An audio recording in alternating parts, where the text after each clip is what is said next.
untitled.com, and this is Cooking Like Alpha Beta Pie. Tonight I'm going to show you how to cook meatballs. Simple, right? Everyone needs to know how to make these staple foods, so I'm coming to you to make sure that you know. We're starting with 1 pound of ground beef. This is lean ground beef, okay? Use whatever kind of ground beef you want, or whatever kind of ground beef you have. You don't even have to use beef. You can use ground chicken, ground turkey, ground pork, whatever you want, okay? On my stovetop right now, I have about a tablespoon of oil in a large frying pan, and it's preheating on low heat, just so that I'm ready to go, okay? I'm making pasta with meatballs tonight, not spaghetti, but pasta, short pasta, okay? So what do you need? You're gonna need your meat, you're gonna need an egg, you're gonna need some spices, some breadcrumbs of some kind, or a binder like cracker crumbs or chip crumbs or some kind of crumbs, and I use my secret weapon for meatballs and for burgers is a little bit of butter. Softened butter all mixed in. Yes, you are using lean ground beef, so relax. You're only going to have like, I don't know, a teaspoon probably, a heaping teaspoon of butter throughout a whole pound of meat, okay? It's just, most of it's going to melt out anyway, but it keeps that meat nice and juicy, okay? Super tasty, and that's the trick, okay? So everything's getting combined into this bowl. There's no rhyme or reason. You're going to use your hands. It's a messy thing. Just be ready. So plan ahead of time. I'm putting my butter in. I'm guesstimating everything by eyeball right here. I'm not actually measuring, and I hope that you guys don't have to do that either, okay? Into your bowl, a little bit of butter. I don't know how many breadcrumbs yet. Into my bowl also, I'm going to put onto one side this little egg. You want to do it on the side so you can see if you have any eggshells that fell in, and then you can attend to it without having it all mixed into everything else, right? I'm also going to put some spices in beforehand so I don't have to touch everything after I touch the meat, etc. Now I'm using these Drogeria spice grinders, and they're from Qualifirst Foods. I got them online. I didn't get them at my grocer's. It's qualifirst.com. And these are heavy-duty spice grinders. They're fantastic. Salt, pepper, and that's what I'm putting in. Salt, pepper, and a little bit of chili flake.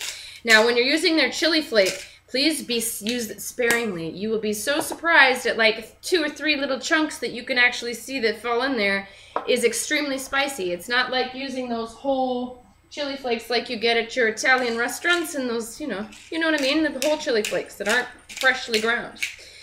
There's that freshly ground black pepper. A little bit of salt, okay? I don't put a lot of salt in. Just a little bit of salt because everything else is going to have salt too, okay? I'm also going to put a little bit of parsley. Now, unfortunately, I don't have fresh parsley. Or do I? I do have fresh parsley. Ha! If you don't, you may use that. Sometimes it happens. Sit tight. Well, all right. We're going to chop up some parsley. So I just grabbed a nice little handful of it. I washed it with some cold water. I'm going to use my nice sharp knife.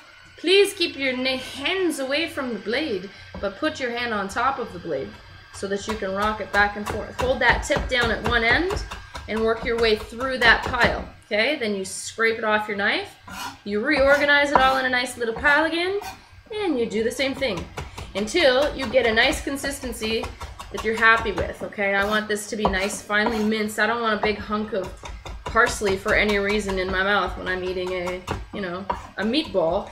But I do want a little bit of that flavor, so you want to chop it up nice and fine, okay? One more quick through and we'll be good to go. One more. All right. Good stuff. Into my bowl goes my nice fresh parsley. What a treat that is. So happy. If you don't have that, though, go ahead and use a little bit of dried if you want to, but you don't have to. Whatever.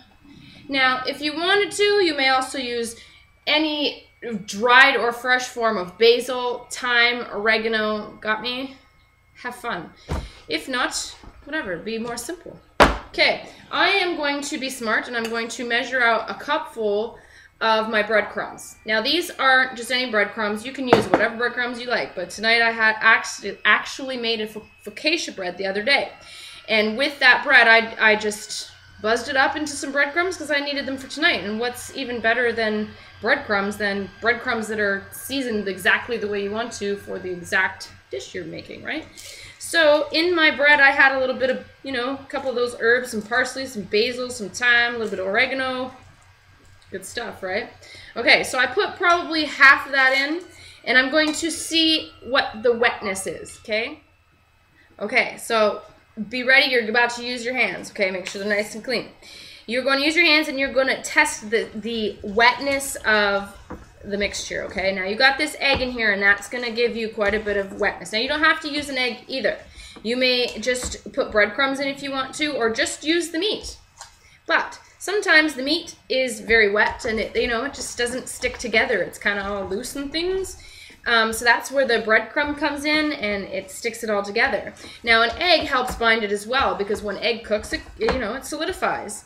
But before you do that and before you're like forming these bad boys, you need to have some kind of texture in there, like these breadcrumbs, so that you can actually form something or it'll just all fall apart in your hand, just egg and meat. You got me?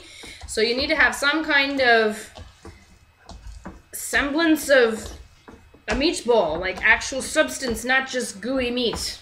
You got me? Okay. So you don't want to add too many breadcrumbs because you'll dry out your meatballs will be like, feel like cardboard in your mouth, sawdust, okay? Don't do that either. You want just enough to bind it together, and this is what I'm looking for. Now my hands are nice and wet and dirty, so I'm going to show you what I'm going to do. I'm going to grab a little piece, probably about the size of a golf ball, I would say, and I'm just going to roll it into a ball. Super simple, just like you do as a kid, right? There's my meatball. Now, the key here is you want to do meatballs that all are the same size. Well, not all are. Pretty as close as you possibly can get them because you're cooking them all together and you want them to cook evenly. You don't want like some done now and some done in like a million years. Got me? So you got meatballs, you're trying to keep them the exact same size if you can. That's it, that's all. So I'm going to do the rest of these and you'll see me in a second. Alright everybody, I'm back now. All my little meatballs look fabulous. They have all these nice little green flecks all the way through them. Check them out, aren't they pretty? So now I have this frying pan, right, and I put this oil in. Sometimes when you heat the oil, it doesn't like cover the whole bottom. And for me to be able to save a little bit of oil and to save a little bit of calories more so than anything, I like to use a brush and just spread that all around instead of having to add more because you feel like it's not coating the bottom. Got me? So just use a little brush, no big deal. Mix it all around. Now that's a ton of oil. I don't need any more than that.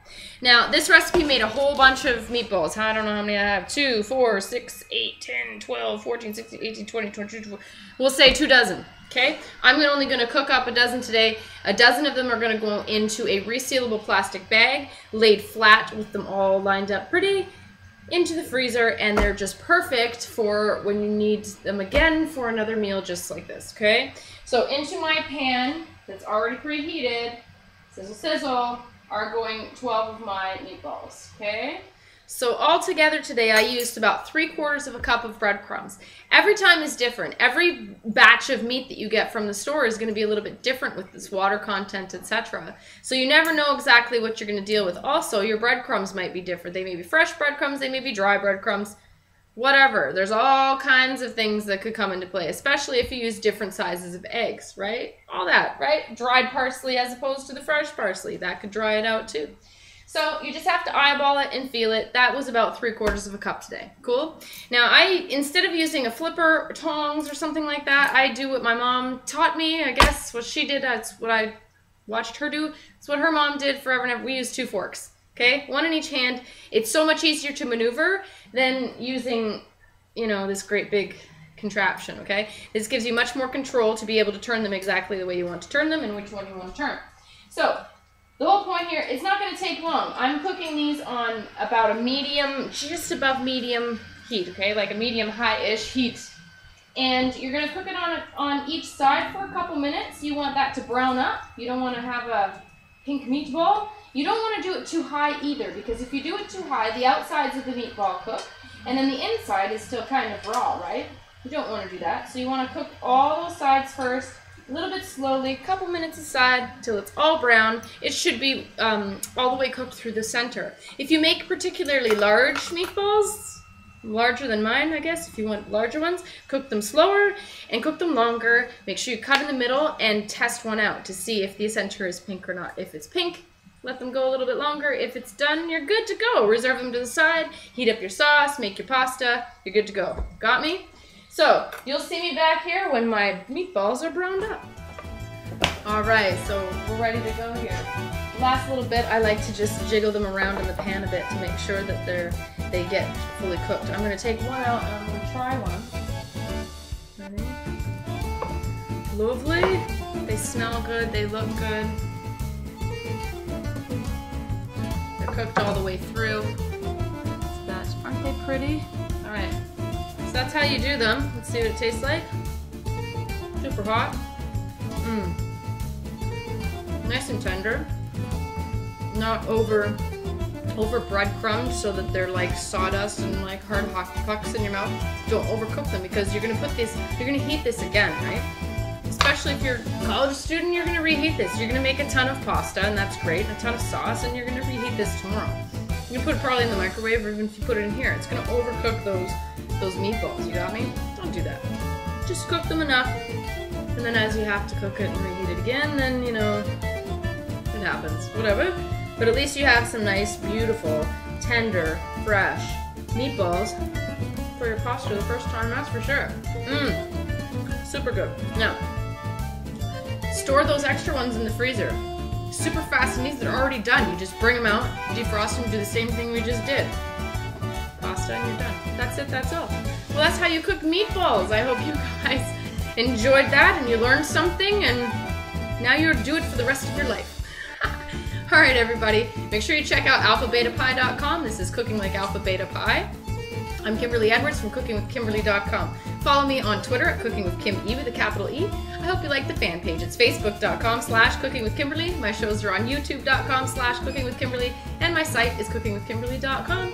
That's it, that's all. Be a champion in your kitchen and eat deliciously. There's my timer for my pasta. I've gotta go.